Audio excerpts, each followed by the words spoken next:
Do you know the house that we went to? Was it Lizzie Gregory's father's owned that house? No, Lizzie Gregory's father. Oh, the one that you went way back there? No, I don't recall that. Oh, okay. I don't recall that. Okay. No, because I think Uncle Louis had it at the time that I recall. I don't recall that at all. Oh, okay.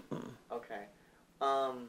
Did you recall any of that uprising when they said that the Gregories had their No, own? no, no, No, no. that's too far back. No, that was in 1800s. I don't think I agree. I think that was Oh. happening in the 1800s. No, no, no. As a matter of fact, that was news to me today. Could you believe it? That was news. I had some history given to me today. I did not know that. Oh, okay, okay. That's something Shirley has researched and gotten, which I was, am really glad. But no, I didn't know that. Okay.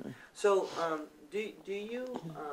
It seems like your dad left a legacy of entrepreneurship, because it seems like in the book that Shirley read today, Tuba County, it was a record book that said that he was an intelligent black Negro. Okay. Can you just repeat that? What the book said? Intelligent black Negro. Okay. That's what they said. That's what he was. Okay. And that, it seemed like it started some entrepreneurship in the family, because it seemed like a lot of family members went on to own their own stuff, own their own companies, even generations down the line. Because he was he was an ambitious man. He wanted something. He wanted to see his children with something. This is what my mother said. He always said, everybody that knew him, you could go back home like all the people that didn't say Bob Gillespie, and everybody immediately knew who he was. This is the kind of person, I can recall. Tommy was very much like his father. Renee said she was in the French quarters one night, and she met some people and she said, they said, she said, where are you from? She said, we were from Gary, Indiana. She said, I have an uncle. Do you know him? His name is Tommy Gillespie. And she said, doesn't everybody know him? And just somewhere in New Orleans that she saw. She said, everybody. And this is where everybody knew Tommy. This is the way my daddy was. And this is the way he was, because Tommy tried to help everybody in the family. He came along when Tommy would do so much like my father. I can remember so many things my brother and I shared together. Tommy was very, very close to me.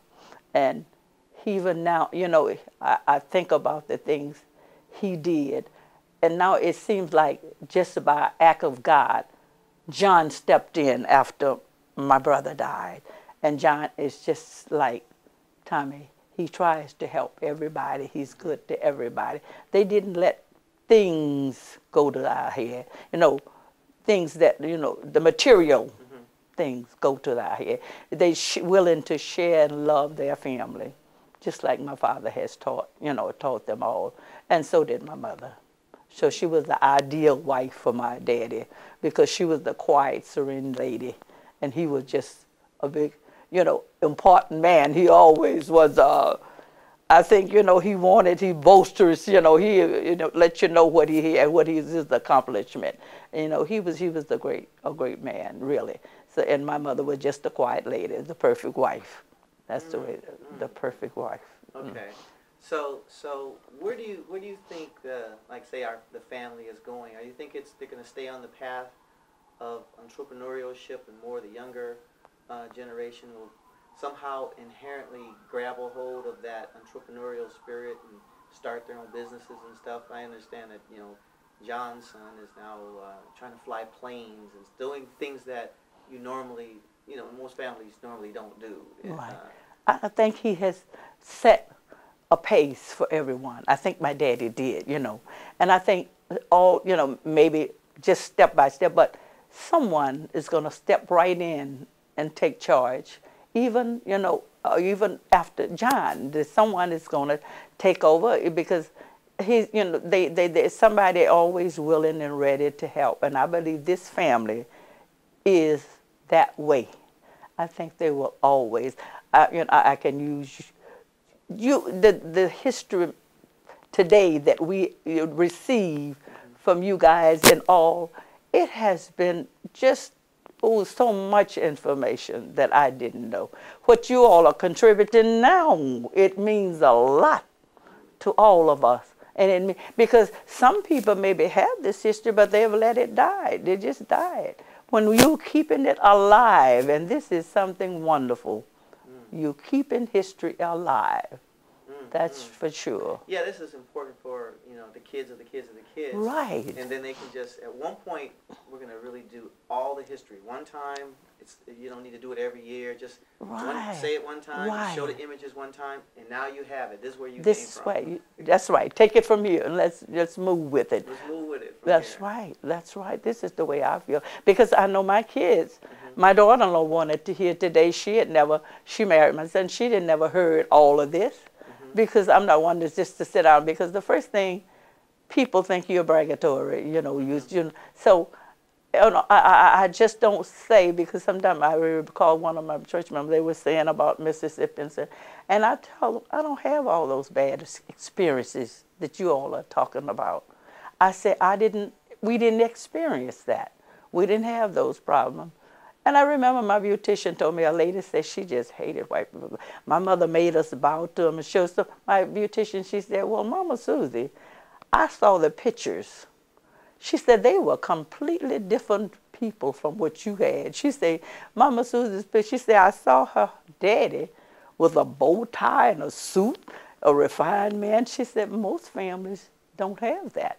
She said, so I can see how Mama Susie didn't have the problems that you have. And she said, Mama Susie had a different type of family. And just for her to see that from the pictures and things I'd shown her, not because of anything I'd said, because I never would say, that they were better or anything, but we lived a life of love and, everybody loved everybody, That's for sure. It was just a beautiful country life. But naturally, as children, we wanted to get out of the country. Yeah, we wanted to get out of the country. We didn't, And so do you like where you ended up, in New Orleans as opposed to Toledo or Gary or something? I do, because would you believe my family could not, why in the world did Mott go south? They just could not understand it. Well, I didn't either, but my husband had a brother living down there. So he went to visit his brother. And his brother told him he could get a good job at Celotex, one of the big companies. And he came back and went back to get him some work. So as I tell people sometimes, I have a testimony. I went to New Orleans with a suitcase with nothing but the clothes we had, and there wasn't too many of those in the suitcase. And right now we have done quite well. So I'm perfectly satisfied with the accomplishment that I've had in New Orleans. And it seemed like I have company. People come to New Orleans, and it's always a pleasure to do for them, to cook, fix gumbo and fix whatever they like. I love to cook, so it has been a wonderful experience. Yes, I love where I live. I love it where I live.